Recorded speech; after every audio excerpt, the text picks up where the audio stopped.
ရှိပြီလဲဆိုရင်9နိုင်10မိနစ်ရှိပြီပေါ့နော်ဒီနေ့ကတော့ကျမရဲ့ရိုက်ကူးရရှိတဲ့တရက်တာလေးပဲဖြစ်ပါတယ်အခုကတကယ်ရ9နိုင်ခွဲအလံပေးတာ10နိုင်ခွဲမှနိုးလာမျိုးလုံးကလည်းနည်းနည်းလေးအစ်နေဘာဖြစ်လို့ဆိုအခုဒီရက်ပိုင်း3年အိတ် makeup ဖြစ်တဲ့ oil cleanser တခုနဲ့မတည့်လို့လားမသိဘူးအဲ့လိုမျိုးမနဲ့နိုးလာတဲ့အခါကျမျက်ဝတ်တွေထွက်ပြီးမျိုးလုံးကနည်းနည်းလေးအစ်ပြီးရှောင်းလို့မဖြစ်နေတယ်ဒီနေ့တနေ့လုံးရဲ့ plan ကကြတော့ morning ရှင်းသွားမယ်နေ့လယ်စားမယ် shooting သွားမယ်ညစာစားမယ်အတန်းတက်မယ်စားတော့ရမယ် That's the whole plan for today okay so morning after breakfast ကတော့ black coffee တစ်ခွက်ပဲဖြစ်ပါတယ်အစားကဟိုဘောနော်ရွှေပလန်မှာ breakfast အဲ့လိုမျိုးအသားပေါင်းဝင်စားမလို့စဉ်းစားပေမဲ့မူကအဲ့လိုမျိုးအသားရေ massage နဲ့မူဖြစ်နေတဲ့ black coffee တစ်ခွက်ပဲတောက်ပြီးတော့ gym သွားပါမယ် Gotta do what I gotta do.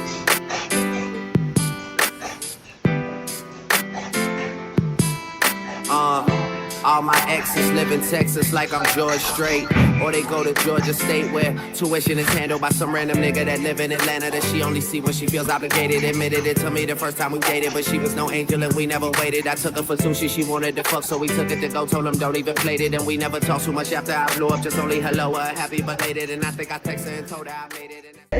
ရှင်မပြီးတော့ကိုတော့စမှာဘာမှကိုစားပြီးတော့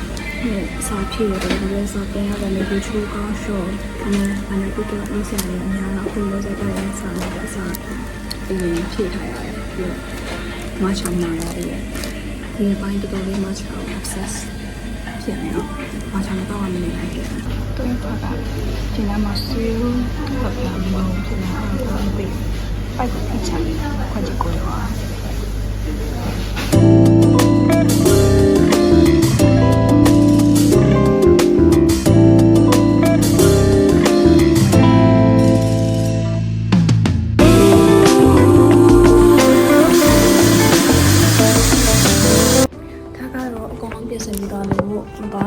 ဒီ check အမြန်လုပ်တာဖြစ်ပါတယ်။ထောက်ကကြပုံမှန်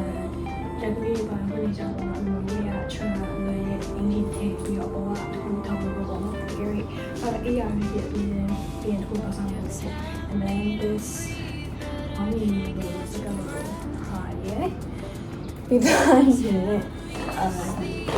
အဲ့ကစားတော့တကယ်အဲ့လိုရက်ပြီးသွားတဲ့အခါကျရင်အဲ့ကိုကြီးကြီးတစ်ခုဆိုတော့ပစ္စည်းတွေအဲ့လိုပုံမှန်ဖြစ်နေရအစနဲ့အိမ်ကိုတိုက်တယ်။အရင်တော့တိုင်ကြအိမ်တော်လို့ရှိရင်လည်းအိမ်ကတော်လေးကိုထောင်းမဆုပ်ပြတယ်။အခုဒီအိမ်လည်းကျွန်တော်ကတော့ချိန်နေအောင်စိုးစိုးတမန်လေးဖြစ်နေတယ်အဲ့ဒီအိမ်လေးနဲ့ထုံးစံတိုင်းမျက်နှာအတွက်ကတော့ဗာ makeup မှမတူထားဘူးเนาะ sun cream အထိတော့ skin care step တွေအကုန်ရေးပြီးပြီ but ဘာအပြောင်းလဲမလိုက်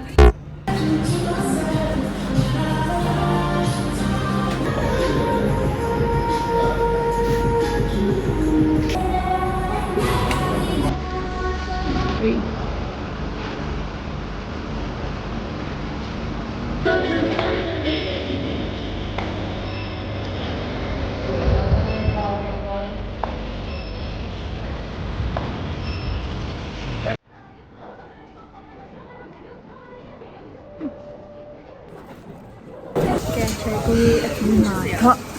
ဘယ်လိုစားမစားရသေးလဲတော့ပဲစားဖို့တော့ရောက်ရှိနေပါပြီပဲစားချိန်လိုက်ပါမယ်တလေးတွေကတော့လေတိုက်နေရဲ့အခုသမီးရပြီးတော့ဒီမှာလေတိုက်နေချိန်လွတ်ထွက်သွားနိုင်တယ်ခါလေးပဲဖြစ်ပါတယ်အောက်ကလိုက်ပါပြောမရှိသေး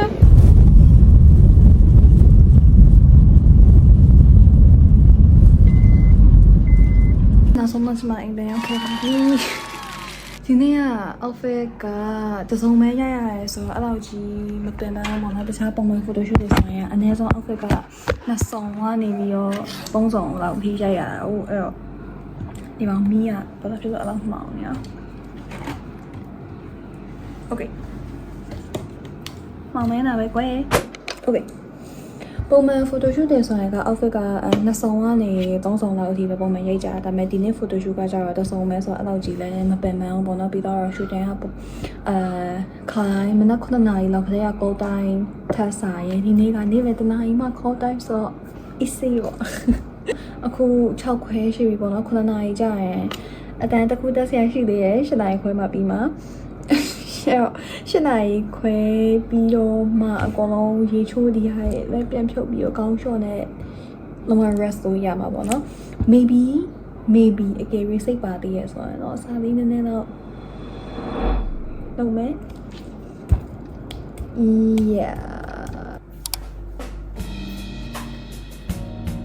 မိကကစားညာချမှာဒီကနေ့လည်းဆက်ဖြစ်သွားတယ်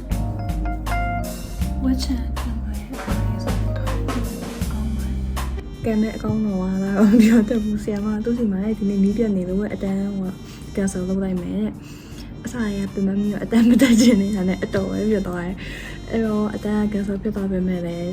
ရေစောစောချိုးလိုက်မယ်ပေါ့နော်ခေါင်းလျှော်ပြီးတော့အခုဒီနဲ့တော့ไม่ดูပဲ okay ရေစောစောချိုးလိုက်ရင်လည်း freshen up လုပ်ခဏနားပြီးတော့လုပ်ရရှိရတော့ဆက်လုပ်အောင်ပါပဲပြီးတော့အခုမှဟိုပါပဲရှိတာ9နာရီပဲရှိသေးရအောင်အဲ့တော့နောက်မှလည်းဆို10နာရီလောက်ကနေ17နာရီလောက်အထိကအလုပ်က10နာရီလောက် AC လုပ်လို့ရသေးတယ်ရှိတယ်မှာဒါလေးဟိုဘယ်လောက်ပဲ dress အချက်လေးနဲ့ဟို mature ဖြစ်တဲ့ပုံစံမျိုးကိုအိမ်မှာဆိုရင်ရတယ်လို့ပဲ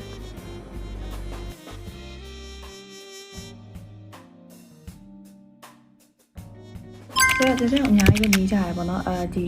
အလုပ်တွေရဲ့အကြောင်းစားတစ်ဖက်ရောဘယ်လိုမျိုး balance လုပ်လဲပေါ့တကယ်တမ်းကအဲ့ဒီမိကုန်းကိုကျေစင်ရမှာပြန်ပြီးတော့မေးနေတာဘယ်လို balance လုပ်ရမလဲဆိုပြီးတော့ပြောဆို